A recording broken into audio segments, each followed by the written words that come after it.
Hey guys, welcome back to another video. It's that time of year again. It is time for the annual Black Friday haul. I've got a lot of diecast to show you again this year. It's very 164 heavy. There are not a lot of 124s in this video, but it's still going to be very cool nonetheless. So let's just get right into it. Alright guys, so let's start out with a couple 124s. Now like I said, there aren't as many 124s for this video as there have been in years past, especially last year there were a bunch. We only have two for this video, but they are two pretty cool ones. So first off, we're going to start with Greg Biffle's 2015 Ortho Home Defense Ford Fusion. Now this is an Elite, which means it has an opening deck lid and an opening hood. It's not a ton of detail in there, but definitely more than we see nowadays. And the hood opens pretty far compared to what we'll see on the next car I'm going to show you. I'm not going to reveal it yet. But this is a interesting paint scheme. It's not his main Ortho car that he ran that year. And it's definitely not my favorite one either. But it's an alright paint scheme. And this car was pretty cheap on Circle B Diecast for their sale. So I had to pick it up. I doubt they have any more left for any of you who want one. But feel free to go check. They started their sale early this year because they were trying to clear out their Missouri warehouse, and I believe they did actually end up doing that, so good for them. But yeah, this is a really nice diecast. This was before they switched to the decal on the front grille. They just have the plastic insert here, which in my opinion looks a lot better and more realistic to the actual car. Next up, we have Kyle Larson's 2023 Darlington Throwback Autographed Edition.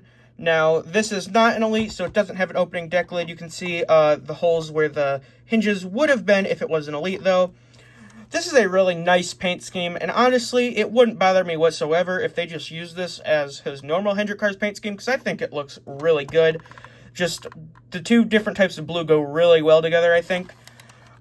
So I'm going to open the hood here. The hoods on these are a little harder to open than the older cars. They don't open as far. That doesn't really open that far. And the detail inside is not a lot. There's just a bunch of silver and black plastic in there, but, you know, it's still better than nothing. I mean, a lot of the stuff we saw back in the 90s are definitely still worse than this, but I think Lionel could do better.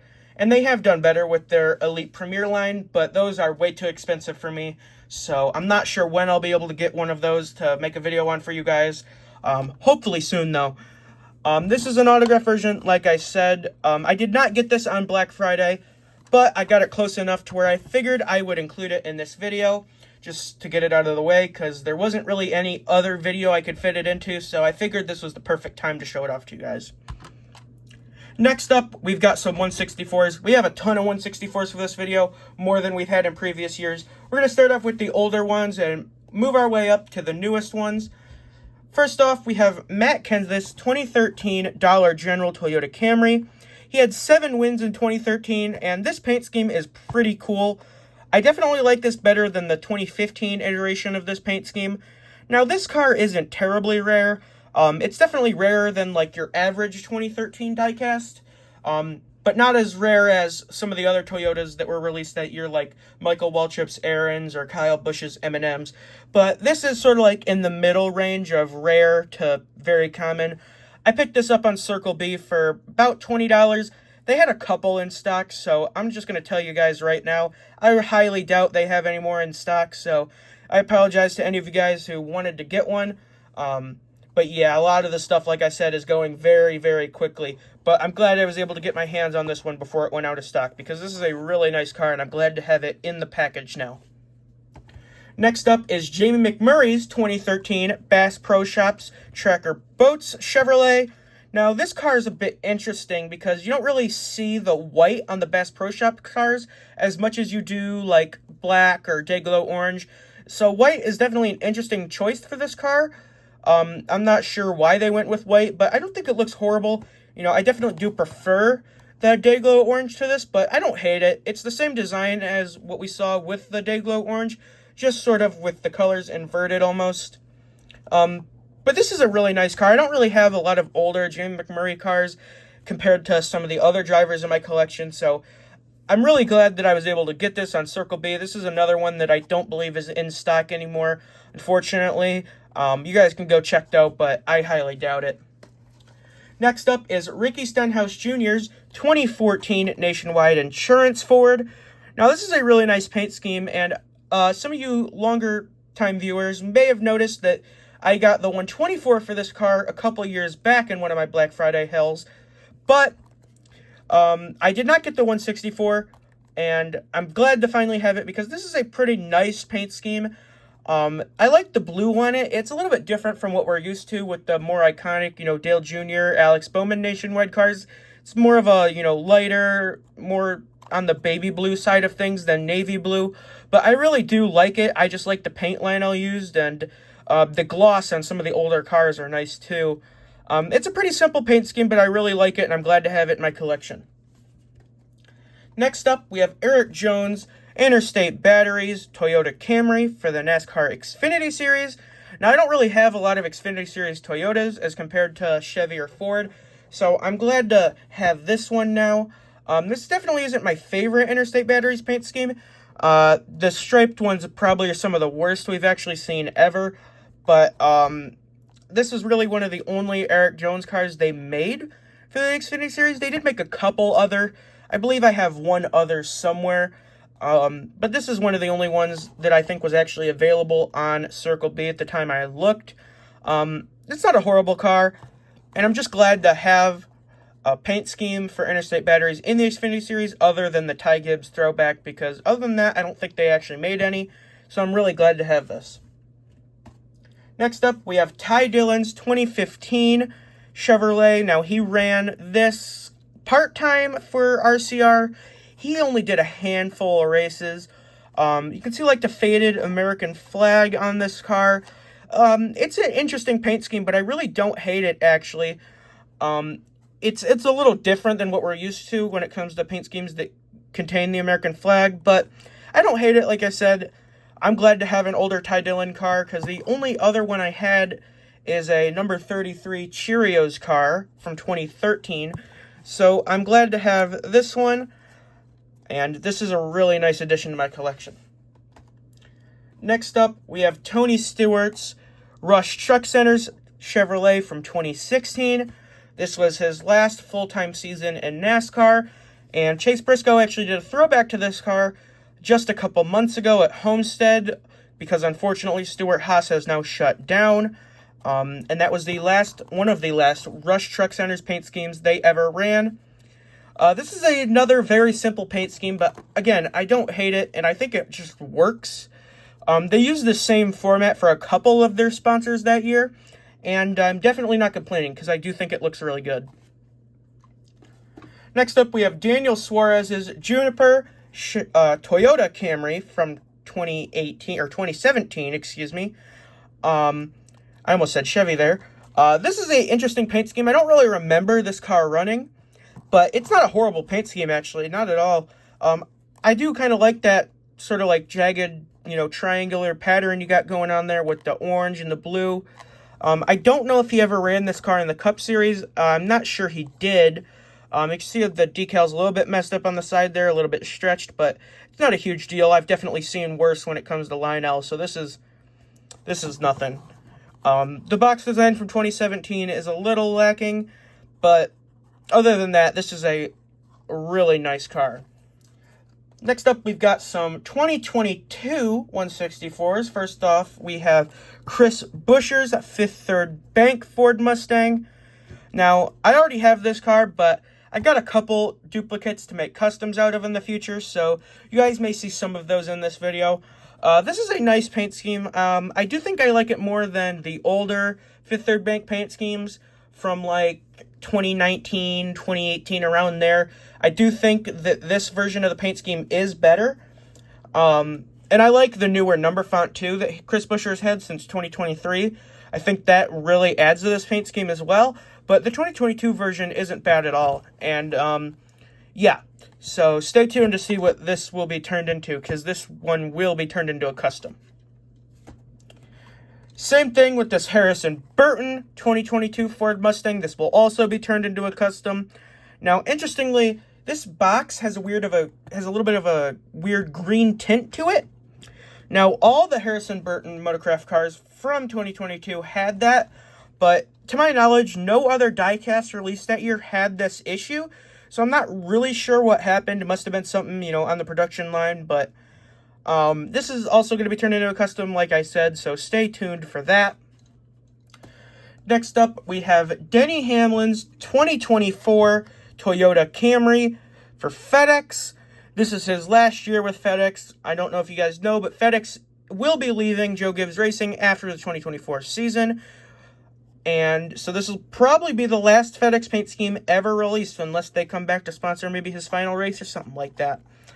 I don't hate this paint scheme. I do like it slightly better than his 2022 and 2023 version of the paint scheme, but they're sort of equal to me.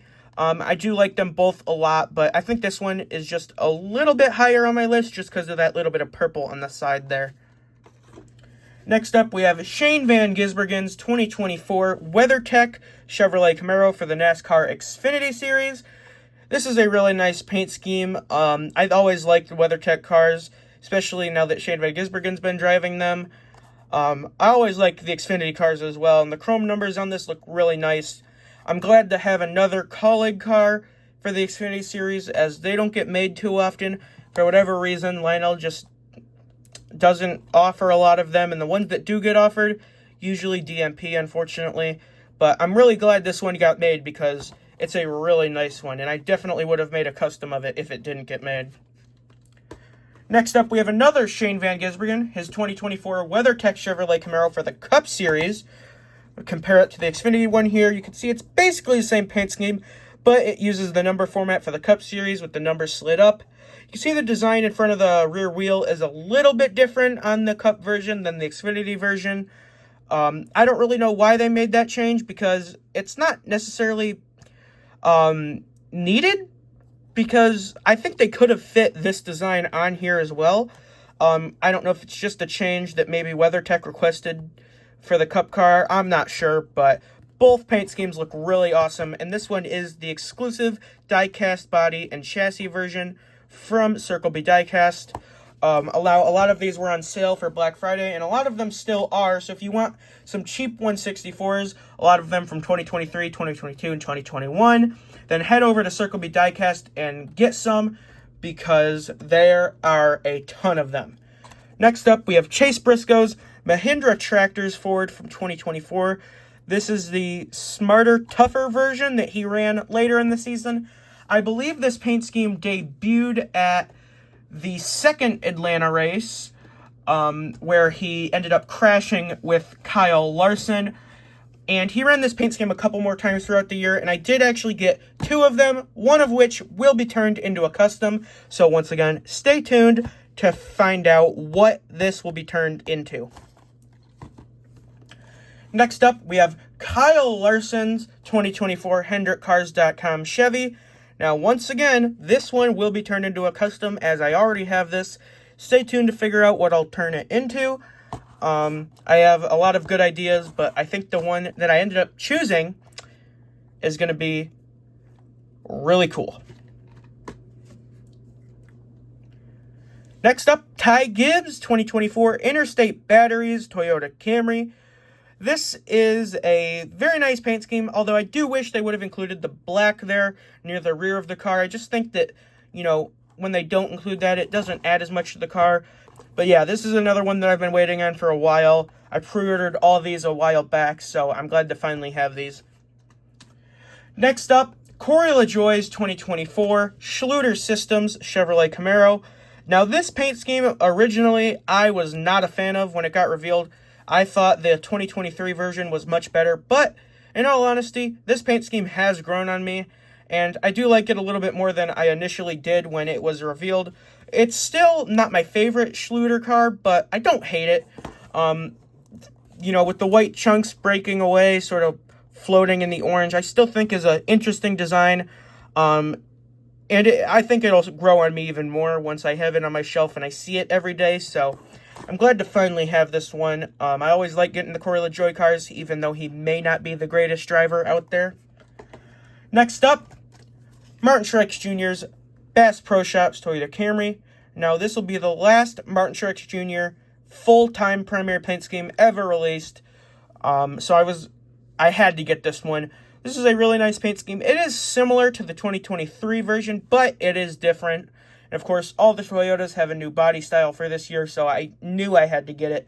This is a very, very nice car. It's a more simple paint scheme compared to what Austin Dillon ran this year, and even what Noah Gragson ran this year. This is mostly just a car covered in camo with a little bit of orange, but I don't hate it, and I really do actually like it. Alrighty, next up, Sheldon Creed's Friends of Jacelyn Foundation Toyota Supra for the Xfinity Series. Now, they don't usually make a lot of Sheldon Creed cars, especially since he's moved down to the Xfinity Series. This might actually be the first one that they've made since he's moved down. A lot of his cars get DMP'd every year, so I'm glad that one finally got made.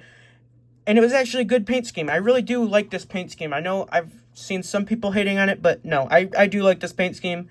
And I'm glad to have it in my collection. We'll see what Sheldon Creed could do at Haas Factor Team next year, but hopefully he can get a win, because it's been coming for a while now. Next up, Carson Hocevar's 2024 Delaware Life Chevy. This is a interesting paint scheme, to say the least. Basically a copy paste, and then they changed the colors of William Byron's 2023 Exalta car. I think they could have chosen literally any other design for this paint scheme, but I don't hate it. The colors are nice, I will say that. They all go great together. And so, yeah, it's definitely not the worst diecast I've seen. Paint scheme I've seen. I've seen a lot worse from Spire in years past, mostly. A lot of their paint schemes this year were pretty good. Speaking of good Spire Motorsports paint schemes, we have Carson Hocevar's 2024 Ziegler car. Now, I really like this paint scheme, and Josh Bilicki actually drove a very similar car for Spire a couple of years ago in 2022, so I may have to do a comparison between these two. I may upload a short or a full-length video, not sure. But I really do like this paint scheme, and Carson Hocevar is one of my more preferred drivers. I don't want to say favorite, because I really don't have favorite drivers. I try to be sort of objective, but Carson Hocevar is one of the ones that I root for whenever he's up front. Next up is John Hunter Nemechek's 2024 Dollar Tree Toyota Camry. Now, I do have Eric Jones's Family Dollar car on pre-order, although it has not arrived to Circle B and therefore has not shipped yet. I don't know if I will include it in a video when I get it. I may include it in the Christmas haul if it gets here close enough to Christmas. I haven't really decided what I'm going to include in that and what I'm going to leave out. But this is a nice paint scheme, and it's miles better than what they've run in the later part of the seasons. That Harry Gant throwback just wasn't it. I mean, it was all right for the throwback race, but I just don't think it was necessarily needed to make that the primary, so I'm glad I was able to get this one. I'm glad this made MOQ.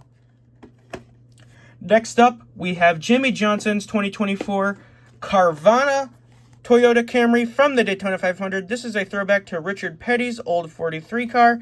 You can see the horsepower there on the hood. That was really common back in the day with a lot of the older race cars. And so they put this on that car. They put that on this car to sort of pay tribute to that. A little bit of a decal mess up there on the side skirt. It's a little bit stretched, but it's not too bad. Like I said, I've definitely seen worse, and same thing on this side, but again, it doesn't bother me too much. You see Dollar Tree on there.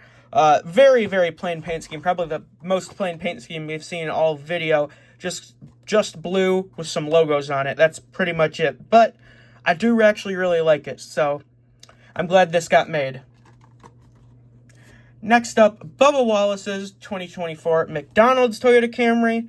Now, this is an interesting paint scheme for me because I don't hate it, but I also don't love it. Mainly because of the yellow numbers. I just don't think they go as well on the red. I think maybe if they inverted the red and the black, this paint scheme would have worked a lot more. The yellow numbers would have popped more on the black, and I just think it would have been a more sort of complete paint scheme. But again, I don't hate it. This is definitely not his worst McDonald's paint scheme. 2023 definitely takes the cake for that one, and I'm definitely glad to have this. Next up, Christopher Bell's 2024 DeWalt Toyota Camry. This is basically the same paint scheme he ran last year, but of course it's on the new Toyota body. And this is a pretty nice paint scheme, definitely better than 2022. But I don't think anything will ever top his 2021 paint scheme. That thing was amazing. But this is definitely a close second. I love this paint scheme. It's a pretty simple design, all things considered, but I do think it works. I do think it worked a little better on the previous generation of Toyota Camry from 2022 and 2023, but with the new 2024 body style, again, it still works, and I think it's a great paint scheme. Definitely glad to have it. Next up is the last item we will be showing in this video, and it is arguably the best item. I have the 2024 Atlanta Motor Speedway Photo Finish 3-pack with Ryan Blaney's Body Armor Ford, Kyle Busch's Cheddar's Scratch Kitchen Chevy, and Daniel Suarez's Freeway Insurance Chevy. As you guys know, this is from the 3-wide photo finish at Atlanta Motor Speedway earlier this year, where Suarez won, Blaney finished second, and Busch finished third. You can see a picture of the finish there on the box. A checkered flag pattern here on the side, and a color picture of the finish there on the side of the box. Now, this is one of the first times in a long time that we've seen 3 different manufacturers, actual real paint schemes be included in a multi-pack. Obviously, we saw the 75th anniversary ones from 2023, but rarely do we see the different manufacturers get put into a multi-pack in the Gold Series with actual paint schemes on them. So I'm glad Lionel was able to do this. Now, this is a variation of the Daniel Suarez car, the one released in the NASCAR Authentics Winter Circle line and in the singular Gold Series release, has the Taco Pinata on the windshield. Now, this one doesn't, as it is meant to portray the version of the car that went across the finish line. Kyle Busch's car is relatively clean. It's got a little bit of damage and scuffs here or there. The most notable difference between the regular one is the red spoiler on the back there. And Blaney's is arguably even more clean, with, again, just a little bit of damage here and there. And the really only difference is the added detail for the window slits on the back window. This is a really cool set, and they rarely ever do 3-packs, actually. Normally, we either get 4-packs or higher, so I'm glad that they did a 3-pack. You know, a lot of times we actually do get 2-packs, but 3-packs are sort of a rarity nowadays. We don't see them too often, so when we do get them, it's always exciting. So I definitely knew I had to pre-order this one, and I'm so glad to have it. I have not picked out where it's going to go yet. I have to rearrange everything as I'm going to paint one of my display rooms, but once I've done that, I think next year's collection video is going to be very, very awesome. So let's move in some of the stuff I've got today. I definitely won't be able to fit everything in frame just because we got a lot of stuff. But I'm going to try to fit as much as I can in the frame here just so you can see a little bit of what we saw in the video today.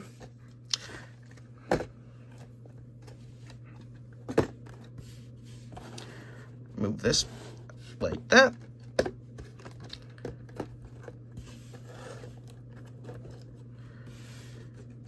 Try to get as many cars in here as I can, but it's definitely a tight fit because I've got some other stuff in my on my desk for future videos that I don't want to zoom out and show, so I can't zoom out too much, unfortunately.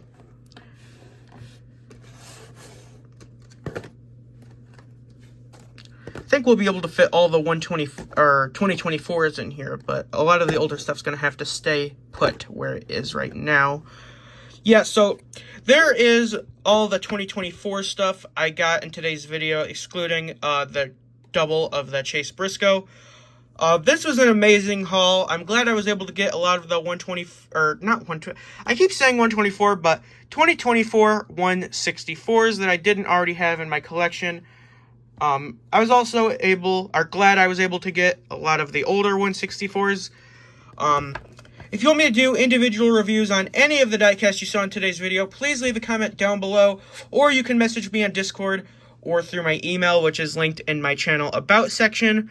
Thank you guys for watching the video. Make sure you check out my sponsor, Spoiler Diecast, and use code ZNC for free shipping and 5% off any orders $20 or more. I'll see you guys in the next one. Goodbye.